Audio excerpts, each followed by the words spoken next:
much, much larger than what we were dealing with before. But now we are over 9 times heavier than the previous the combat ship that we had built. The stability test looks radically different because we are such a stable platform with all that water. So by adding all the weight to the bottom of the ship, we were able to keep it very sturdy. But let us see how this affects our speed test. So I'm doing the same thing. I'm going straight ahead with W. I don't have to steer as much. I am going to click this button to make time go twice as fast because this is not the most interesting part.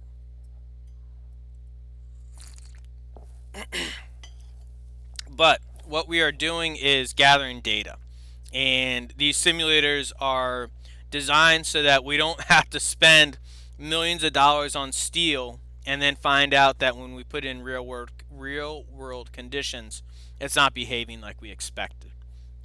There's a lot of simulators along this. This simulator is designed to help students see how this kind of engineering works, how naval engineering becomes something that you can do as a career, where you design these ships and keep testing them. And I know it kind of feels like a video game, but this really is trying to simulate these different missions and how we use these in the real world environment. So my time is 60 seconds plus 45 seconds is 105 seconds. So that increased a lot, but it could have been worse. Let's go in and do a little bit. Let's change the rudder to something that sounds worse. So we're going to copy. Oh, wait. And then I forgot to add, we added a helicopter. And so we're just going to copy this hull because this is what we're testing now. And we're going to change this rudder first. And we'll do the speed test again. Let's just do it this way. Alright, so now we want to go back to the dry dock. So we're going to make a small change and be scientific, where we are testing one thing at a time. So the rudder was low drag. We are going to get rid of this. Oh, I can't see the bottom of my own screen. So we discard it, and now we add a rudder back in. So let's go high turn force. So the coefficient of drag is the highest for this one. So we're going to add as much drag as possible. And now we will go out and take this ship out and see. The weight doesn't change because the rudders weigh the same. But we're going to see how the rudder switch may affect the speed. I am not going to change the engine because I think you know how the engine would change it. But you could rerun these tests using the medium speed engine to see if there's a comparable difference. If you've watched some of these videos before, you know I strongly advocate for doing this 2 or 3 times and taking averages, so you get a truer average, a truer value for these speed test times, because the simulator simulates different wave and current conditions. So sometimes the wave or current condition of one particular test may change the data that we're getting, but we can simply do it a few times, take the average, and that way it kind of makes outliers not as impactful on our data set. So we're coming back through. It's looking about the same-ish. Again, I'm not having to steer nearly as much as when we did that combat speed test, but it's a nice way to explore. And 2 minutes and 1 second. So we went high turn force, and we got up to 121 seconds. So that seems like a pretty big jump, right? So let's go back to the dry dock, add back in the good rudder, but then switch out the propeller. So the rudder, we do not want to lose that much time again. So we're getting rid of this rudder to add in the low drag rudder. So a lot of times speed matters in these missions. Sometimes you might think that you need, oh right, I need to look on my ship, that you need a higher turn force to manipulate, particularly in the poor weather environments. So we're going from high efficiency to baseline model, and now we're going to take it out. So if you wanted to, you could go with the high turn force. It's always an option there. For these missions where speed is so important for our final score, I think that we are focusing more on getting it out, getting there as quickly as possible, and that means that we want to be very strong in this speed test. So again, I'm hitting speed 2x, I hit W, we're going as fast as we can, just trying to get down this track as quickly as possible. And what we're investigating is, we had the good rudders back on, but now we have a weak propeller that isn't as efficient, doesn't take as much of the force from the engine and make it into propelling us forward, and we're going to see how that affects our time. And then we will go out and do the other tests so that we can look at this mission, run through the mission once, and then that will be the challenge for the week. And again, after this weekend, after we have the Hall of Fame improvement ceremonies, these scores will be much easier to set, but I would still encourage you to strive, because there's going to be a lot of students in this game, and you want to set a score that's going to hold up for a while, even if it's a little easy to set it initially. So, minute 48.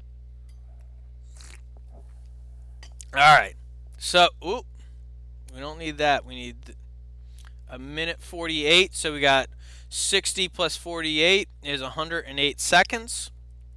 So we added 3 seconds, but it's not as dramatic as a change as what we saw in the last test. So we're about to go back in and spend another $20,000 that we do have.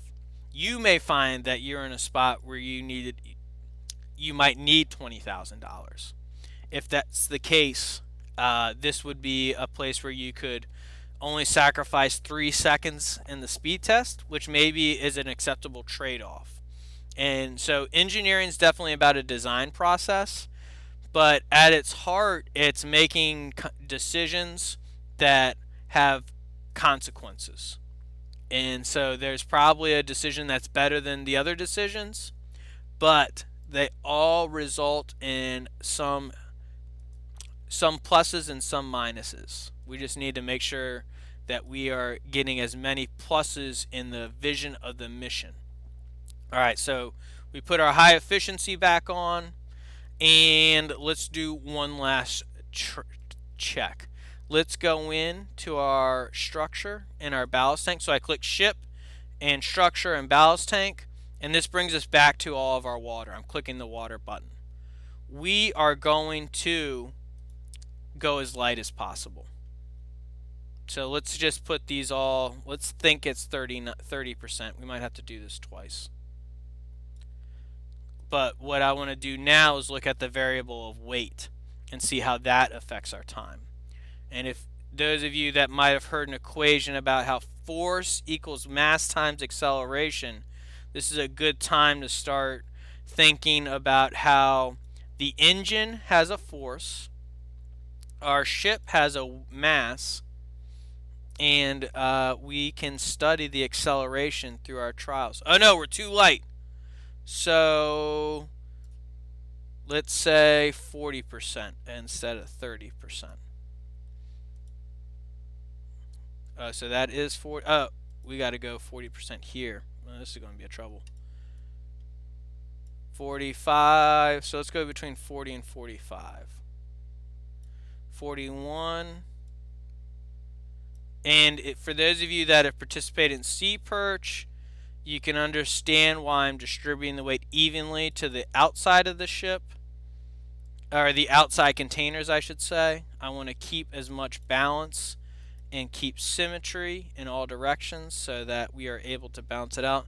And I need a little bit more, so I'm just going to add it in this front tank to get to 427,535. All right, so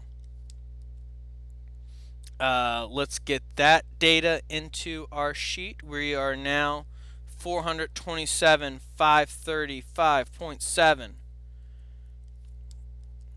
And we still have these things on. Oh, but this was the baseline.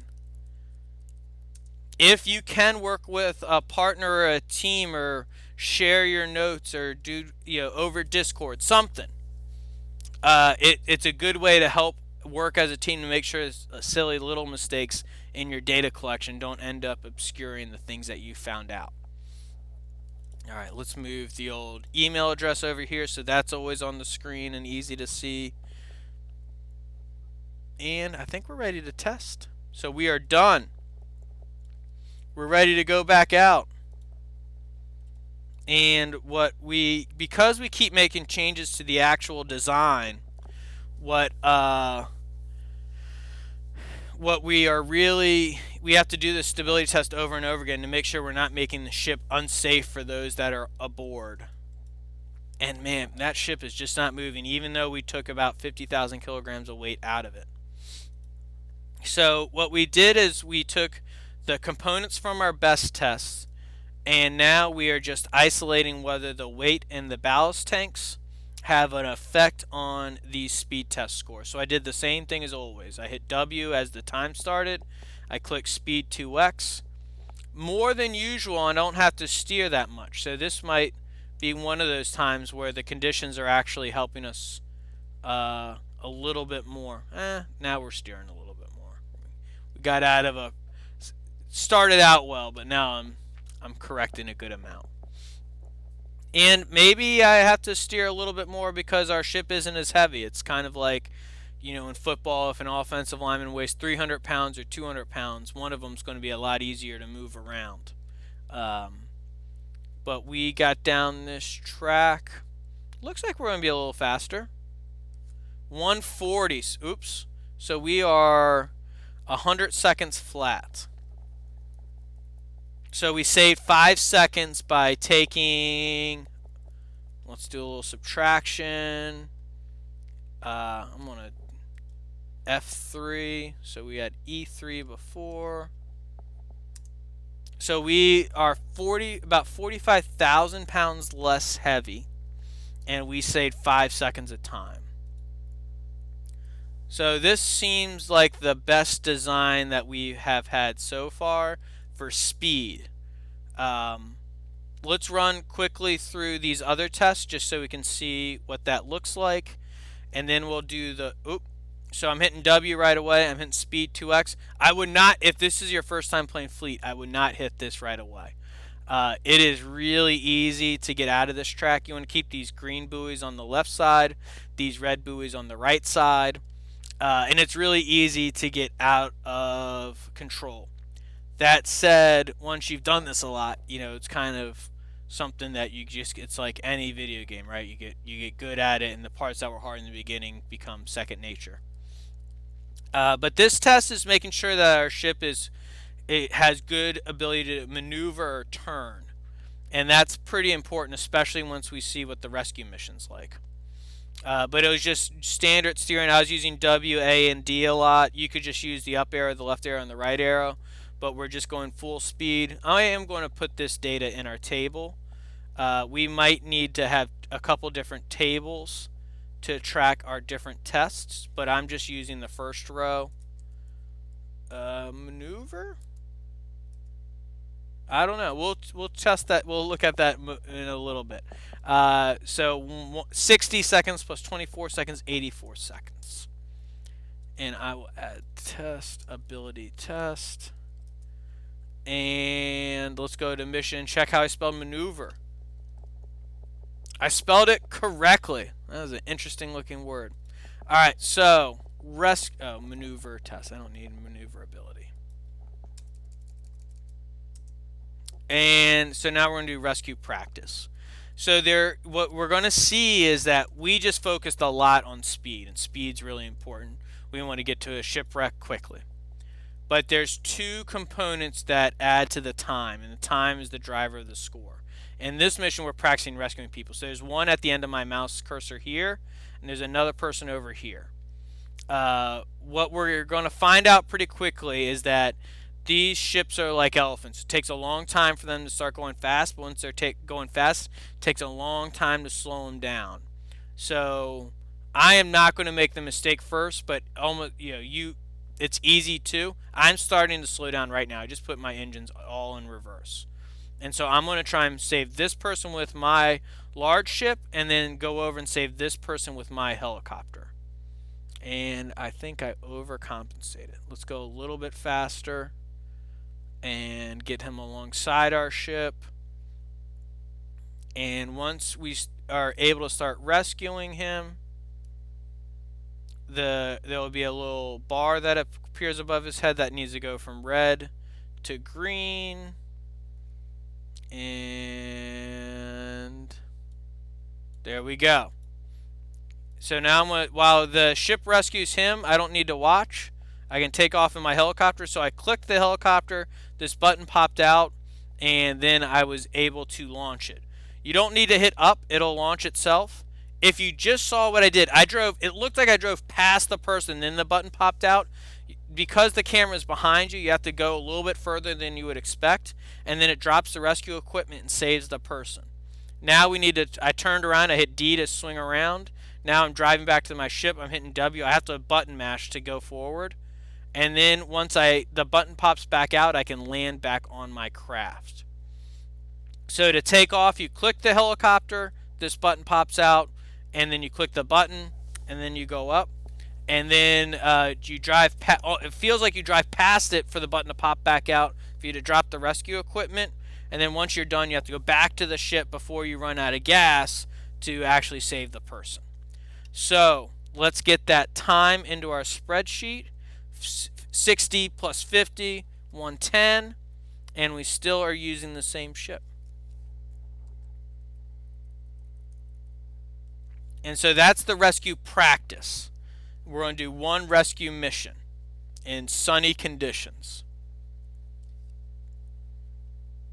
Alright, so I'm going forward. I do not have a radar tower, but my friends here communicate the position of the shipwreck to me. So it's like a big number line. West is 270 degrees. We need to go 292 degrees, and that's northwest. So we are headed in this direction. It's going to send me updated position pretty often. The conditions are pretty clear, so I'm going to be able to see the shipwreck when I'm pretty far away from it. So 298, that's kind of what I did. It started at 292. I was going forward and then turned, so I would expect that I have to go further north because I went a little bit too far west initially.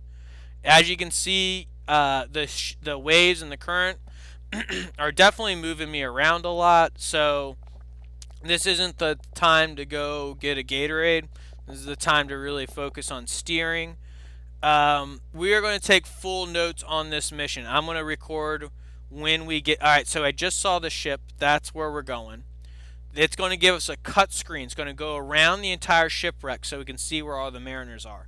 You can imagine, that is awesome for a video game. It does not happen in real life. So, like, assessing this situation is really challenging for Navy and Coast Guard personnel. But in this game, we have an advantage because it gives us, like, a bird's eye view of where everyone is. And it highlights them in bright green, which is just awesome. Very awesome. Kind of like what we saw in the last one. But I'm going to write down the time on our little table of when we get there. Because there's two parts to the speed, right? The part of us getting to the shipwreck and the part of us getting all 5 people. Oh no, we're going to have to do this twice. I did not put the pump equipment on this ship. We cannot set a high score by any means. So that we will see the time when we get back. So we're coming around. We need to save these. Oh, this is a great mission too. Because these 4 people all grouped in the same spot. This is easy pickup. And then we got to get this person way at the edge. But we have a helicopter. If you want to hit escape, you're welcome to. I do not. I'm slowing down. We were at 340, and I made time go slow because now business is about to pick up. We are going to need to really uh, be slow and steady to get all 4 of these. Because it can only save 1 person at a time. And I don't want to lose the ability to save that person. Because I kind of need to park next to these 3. Alright, so I'm going to stop this. I'm going to let my ship save them. Oh no! And I'm going to go save him with the helicopter. I'm hoping it can rescue all of them. I kind of got a little too anxious there, right? And double clicked. If I just have... I don't think it saved that last person. I'm going to have to save him with the helicopter. But I should... Oh, no. All right. So... Oh, he is not rescued. That's a shame. So if I would have slowed down, I'd be on the deck already. A sub 5-minute rescue, that's the real goal. I mean, it's to get start out, you just gotta get used to the mission. But I really had an opportunity here if I made the right engineering, remembering to bring the pump equipment, so I could have saved this ship. Because I had 0 salvages. I did not salvage the ship. My score is 1991. But the time spent really wouldn't have been any more that I could salvage that ship while I'm doing other things. So we need to go back to the dry dock. That was an ideal positioning of the people to rescue. So let's put on some pump equipment. Again, I'm hitting R to rotate it. And now you can kind of see, let's look at the... this ship is pretty full. There's a little bit of space here and a little bit of space at the very bow. But there's kind of 3 things that are always constraining us. Money, space on the deck, and then weight, keeping in that weight tolerance. So, like any good engineering problem we're solving, we have multiple competing constraints that we're really working with. Alright, so I'm going to do one more speed test to see if adding the cargo changed any... Oh no. We need to exit that. Let's just get into... I just looked at the clock. We need to just do the mission. So let's run through the mission. Alright, so we're going to 231, so now we have to go southwest. So we got to go past 240 degrees and down to 230. Each one of the heavier tick marks is a 10, because we go 210, 220, 230, 240. So I need to go about 230. I think I went more west than south, so I think it's going to tell me to go like 229 next, so I'm already overcompensating. But look at that. That is quite expertise. The force is strong within this ship. So now we have, I'm going to come over, so I'm just right clicking to look at my ship. We do have the pump equipment and the rescue equipment. So we are going to be able to save the people. Oh, it's in sight. Oh, it's that little speck there. Sometimes insight, in Navy terms, and insight with my terrible eyesight are 2 different abilities. But we are just going straight to it. I did not write down the score from the last time because I was so frustrated. I should have done that. But we got to the shipwreck in 340 seconds, or 3 minutes and 40 seconds. Woo! So that's 180 plus 40, 220 seconds. You can kind of see already there's some debris out here and debris out here. I am guessing that we are not going to get quite the nice spread of mariners. They're going to be not hanging out as closely together, but we shall see. And I'm going to unclick this right away because I don't want to come out of that cut screen flying. 323. That's interesting. So that's a situation where current and waves. Oh wow, look, they are grouped up. This this got really interesting. We have a chance because we just got to make one helicopter run to grab that person again. All right. So I'm gonna slow down. My main concern right now, honestly, is I don't want to run into the ship. I don't know if I can get all of them though. I'm coming in from the wrong angle. Mm.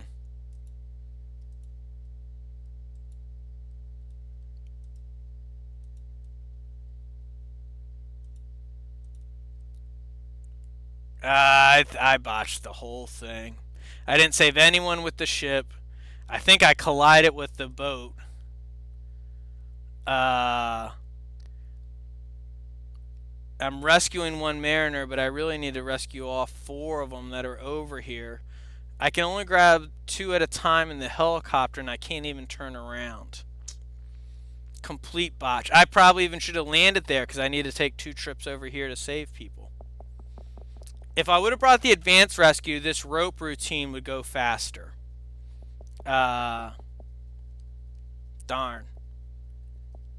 So in some ways, these people were placed, even though they're grouped together, they're in the exact wrong spot because I would have had to like spun left and come around to really save them. And I was not at the right angle to do that. If you're coming up on the debris field and you see the spread like that, it probably gives you an indication that that might have to be the solution. So I'm looking down to see where I need to go next. I need to go up a little bit. Uh, but I didn't know if it was spread more to the left or right, so I'm not really sure if I could have engineered a better actual solution. So you can see that red text is telling me I'm at capacity, have no more room. And look, I'm already slower than the last time that we did this, and I still got to go save one more person getting up and down the helicopter. But obviously this wasn't the way to set the high score either. So it would be worthwhile to try that plan next time because this isn't the right plan for that situation. And that's what makes this game interesting, right? Like even when you try to set these high scores, and we're gonna pull away the scores that have been up there set across the last 12 months so that we can get some fresh winners. There's real variability. Oh, I didn't have a collision, so that's not too bad. So we'll pull everything. Sunny, search and rescue. We'll pull everything above that score. So that way, if you can beat what I just did, which was about 2,400, we'll pull these 30 scores into the Hall of Fame. And if you can beat that in the next week, you will be the weekly winner. So that's how we're going to do each piece this summer. You just kind of saw, we started with like the most advanced thing, like making the weather horrible and doing combat practice. There's about 6 competitions we'll do over the next 6 weeks. There's 4 different missions, and then we'll add bad weather conditions to this mission in the combat practice. And we'll really explore the different ways that, so there's no best ship, but there's good designs and good ways to execute these missions depending on the conditions and depending on how you designed your ship to your strengths. For example, I'm not as good with the rescue boats, so we used a lot of helicopter today. I'll pull the rescue boats onto here so we can do that at the beginning of the next video. But that was playing to my strengths of I like to use the helicopter. You have lots of variabilities in here. And so I encourage you to explore it. Make some interesting but safe, we will pull it down if it's not safe, usernames. And we will celebrate some winners next Friday. Thanks for joining us, and if you have any questions, you can or ideas, if you want to do something as part of an internship or part of your summer work, Email us, fleet@navalengineers.org. If you have any problems getting started in the game, same email address, fleet@navalengineers.org. And we will put this video up on YouTube in the next hour and have a discussion on navalengineers.org in our forums, where if you have any questions or any suggestions, just want to chat about the game, it's a nice, safe place to have a conversation.